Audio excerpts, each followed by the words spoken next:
ఇది ప్రగతి. ఇది ప్రగతి అంటే కేటీఆర్కు ప్రగతి, తెలంగాణ ప్రజలకు క్షిప్పగతి. కేసీఆర్ సంకల్పం, కిటెక్స్ సాకారం. టైటిల్ ఇట్లాగా చెప్పాల్సింది. మీరు చేస్తే మేము చేస్తే సంసారం, మీరు చేస్తే వ్యభిచారం అని రాయాలి టైటిల్. ఎందుకంటే ఈరోజు ఆ రోజు పరిస్థితులను గమనిస్తే ఈ 25,000 ఉద్యోగాల కల్పన ఎట్లా జరిగింది?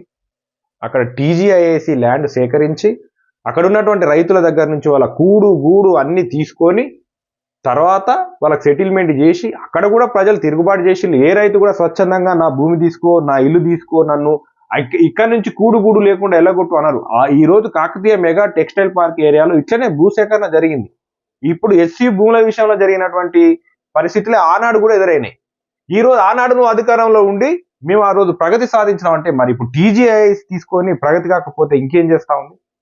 ఇప్పుడు రాజధానికి 150 కిలోమీటర్ల దూరంలో ఉన్నటువంటి ఒక 1,500 ఎకరాలు ఒక చిన్న కంపెనీ కిటెక్స్ అనే ఒక చిన్న కంపెనీ నుంచి 25,000 ఉద్యోగాలు సృష్టించినప్పుడు మరి రాజధానికి దగ్గరలో ఉండి ఫైనాన్షియల్ డిస్ట్రిక్ట్ దగ్గరలో ఉన్నటువంటి ఈ ప్లేస్ లో ఎస్సీ భూముల విషయంలో మరి మీరు ఎందుకు వ్యతిరేకత ప్రదర్శిస్తా ఉన్నారు? అసలు ఎట్లా కాంగ్రెస్ సోషల్ మీడియా కానీ కాంగ్రెస్ ప్రజాప్రతినిధులు కానీ ఈ ప్రతిపక్షాల దుష్ప్రచారాన్ని ఎట్లా అసలు ఫేస్ చేయలేకపోయి అసలు వాళ్ళు చేసినట్టు తప్పులు ఏందనేది మనం ఒకసారి గమనిద్దాం.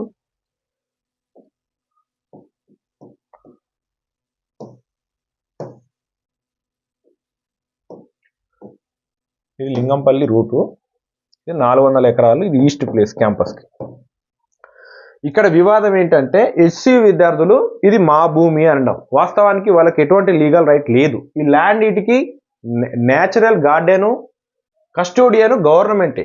దీనికి కూడా ఈరోజు బీజేపీ ఎంపీలు కొండా విశ్వేశ్వరరెడ్డి వాళ్ళ ఇంట్లో ఒక మీటింగ్ జరిగి ఏం చెప్పారంటే వాళ్ళే స్వయంగా ఈ 400 ఎకరాలకు సంబంధించిన భూ బదలాయింపు అంతా అయిపోయింది. కేవలం 3 ఎకరాలు మాత్రమే ఉన్నది. గతంలోనే ఉమ్మడి ఆంధ్రప్రదేశ్ ఉన్నప్పుడే ఈ 400 ఎకరాలు తీసుకొని 397 ఎకరాలు ఆల్రెడీ రిటర్న్ హెచ్సికి భూమి బదలాయింపు చేయడం జరిగింది. సో దీంట్లో వివాదం అవసరం లేదు.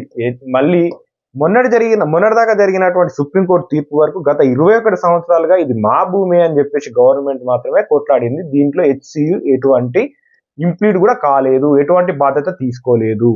వాస్తవానికి కొన్ని మనం దగ్గరుండి కొన్ని విషయాలు చూడాలి. ఇప్పుడు ఆ బీఆర్ఎస్ సోషల్ మీడియా పాపం భావోద్వేగాలు రెచ్చగొట్టేటట్టు, సెంటిమెంట్ రేకెత్తించేటట్టు, అయ్యో చూస్తే ఎవరికైనా మూగజీవాల ఇబ్బంది పెడుతున్నారే అనేటట్టుగా ఏఐ కంటెంట్ వాడి, మ్యూజిక్ వాడి చాలా అంటే చాలా దుష్ప్రచారం చేసే ప్రయత్నంలో మన సమాధానం చెప్పాల్సింది ఏంటంటే ఇది 400 ఎకరాలే, మిగతా ఎస్సీలో 1100 ఎకరాలు ఉంటుంది.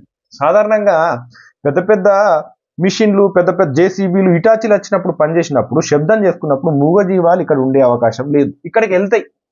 మొత్తం హెచ్సీనే లేపుతా ఉన్నట్టుగా, హెచ్సీని మొత్తం తీసుకుపోతున్నట్టుగా ప్రచారం చేయడం జరిగింది. దాన్ని కూడా మన Congress party social media face చేయలేకపోయింది, సరిగ్గా సమాధానం చెప్పలేకపోయింది.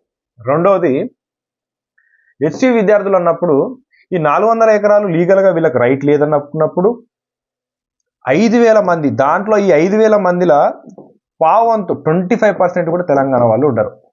అయినను మనం ఆతిథ్యం ఇచ్చినాం.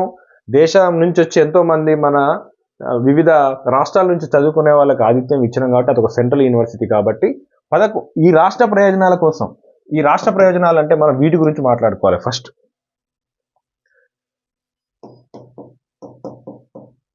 టీజీఐఏసీకి భూమి కేటాయించే కన్నా ముందు రాష్ట్ర క్యాబినెట్ లో మీటింగ్ చేయడం జరిగింది, జియో 54 రిలీజ్ చేయడం జరిగింది. ఆ తర్వాత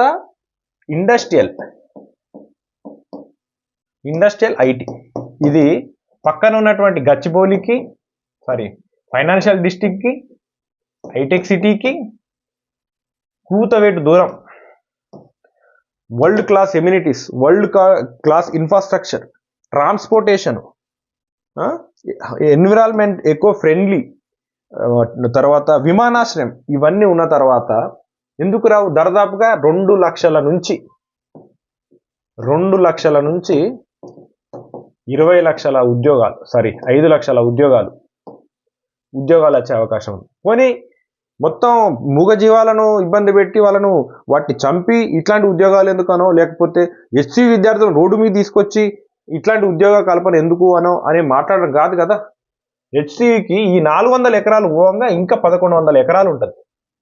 పోనీ ఈ మూగజీవాలకు కూడా వాటిని డిస్టర్బ్ చేయకుండా ఈ 400 ఎకరాలలో ఆల్రెడీ ఇది భూమి, ఇక్కడ నుంచి ఇక్కడ అకామిడేట్ చేయొచ్చు. లేదు ఇక్కడ కూడా సరిపోతలేదు అనుకుంటే హైదరాబాద్లో 2 చోట్ల, ఒకటి వనస్థలిపురం,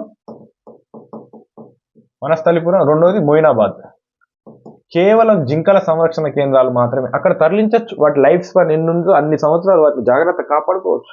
కానీ తెలంగాణ ఒక పంచాయతీ సెక్రటరీ, ఒక కానిస్టేబుల్, లేకపోతే ఒక విఆర్ఓ జాబుకు 10 లక్షలు, 15 లక్షలు, 20 లక్షల మంది, ఒక పిహెచ్డి స్కాలర్ కూడా ఒక పంచాయతీ సెక్రటరీకి అప్లై చేయడం జరుగుతాం.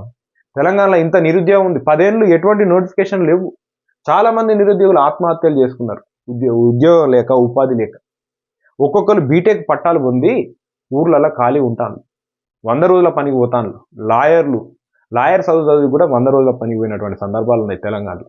2 నుంచి 5 లక్షల ఉద్యోగ కల్పన ఎవ్వరు పొట్టగొట్టట్లే.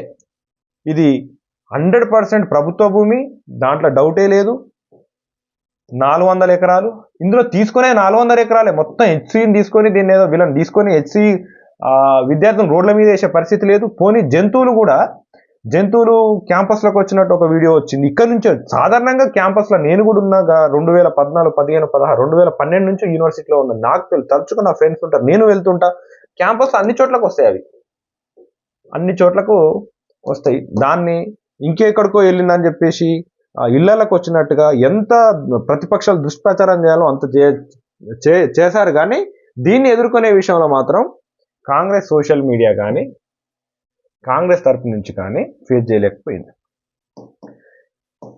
హెచ్సి వాళ్ళకి 1100 ఎకరాలు ఇంకా ఉన్నాయి బ్రహ్మాండంగా. ఇంకా 50 ఏళ్ళ వరకు నెక్స్ట్ ఎన్ని కోర్సులు పెట్టినా ఇది సరిపోతుంది. కానీ తెలంగాణ ప్రయోజనాలు మాత్రము ఇక్కడ వరల్డ్ క్లాస్ ఎమ్యూనిటీస్ ఉన్నాయి, ఇక్కడ ఉద్యోగ అవకాశాలు ఎక్కువ ఉన్నాయి. ఇట్లాంటి మనం ఇప్పుడున్నటువంటి ఈ తెలంగాణలో ఉన్నటువంటి ఈ అప్పుల పరిస్థితుల్లో మనం ఇట్లాంటి ఇంకొక స్టేట్ను మనం డెవలప్ చేయలేము, ఇట్లాంటి ఇన్ఫ్రాస్ట్రక్చర్ను డెవలప్ చేయలేము. ఇట్లాంటి ఎన్విరాన్మెంట్ ఫ్రెండ్లీ హైదరాబాద్కు పక్కన ఉన్నటువంటి ఫైనాన్షియల్ డిస్ట్రిక్ట్ ఐటీకి దగ్గరగా ఇంకొక ప్రాంతాన్ని మనం డెవలప్ చేసి చూపించలేము. ఎందుకంటే మన రాష్ట్రం ఇప్పుడు అప్పుల్లో ఉంది. మరి అట్లాంటప్పుడు సంవత్సరానికి 5,000 కోట్ల నుంచి 10,000 కోట్ల ఆదాయం వచ్చే అవకాశాలు ఉన్నటువంటి 2 నుంచి 5 లక్షల ఉద్యోగాలు వచ్చేటువంటి అవకాశాలు ఉన్నప్పుడు ఎందుకు మనం దీన్ని కాదనాలి? ఇది తెలంగాణ సమాజానికి చెప్తే కాదంటారా? పోనీ మూగజీవ ఇప్పుడు ఇద్దరే కదా మాట్లాడేది, ఒకటి హెచ్సియు, రెండోది మూగజీవాల గురించి, ప్రకృతి ప్రేమికుల గురించి వీళ్ళే కదా మాట్లాడేది. వీళ్ళని అకామిడేట్ చేయలేమా? ఈ 400 ఎకరాలు మిగతా 1100 ఎకరాల హెచ్సి విద్యార్థులని, మూగజీవాలని ఇక్కడ అకామిడేట్ చేయలేమా? ఎందుకు ఇంత దుష్ప్రచారం? ఎందుకు ఇంత రాజకీయ సప్రయోజనాల కోసం ఇంత దుర్మార్గంగా ప్రభుత్వాన్ని బదనం చేసే ప్రయత్నం చేయడం జరుగుతూ ఉంది? దీన్ని మన తెలంగాణ ప్రజలకు తెలియజెప్పాలి కదా. ఈరోజు కేటీఆర్ ఏం చెప్పిండు?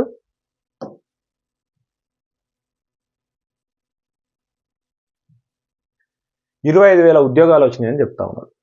ఒక చిన్న కంపెనీ అది, ఒక చిన్న కంపెనీ 25,000 ఉద్యోగాలు అక్కడ క్రియేట్ చేసేటువంటి కెపాసిటీ ఉన్నప్పుడు హైదరాబాద్ నడిబోర్డులో విలువైన మంచి ఎన్విరాన్మెంటు, మంచి వరల్డ్ క్లాస్ ఎమ్యూనిటీస్, ఇన్ఫ్రాస్ట్రక్చర్ ఉన్నటువంటి ఏరియాలో ఎన్నో కంపెనీలు పెట్టుబడి పెట్టడానికి సిద్ధంగా ఉన్నాయి. ఆ భూములు అమ్ముతేనే మన తెలంగాణ ప్రభుత్వానికి మినిమం 20 నుంచి 40,000 ఆదాయం వచ్చేటువంటి ఉందని ప్రతిపక్షాలే చెప్తున్నాయి.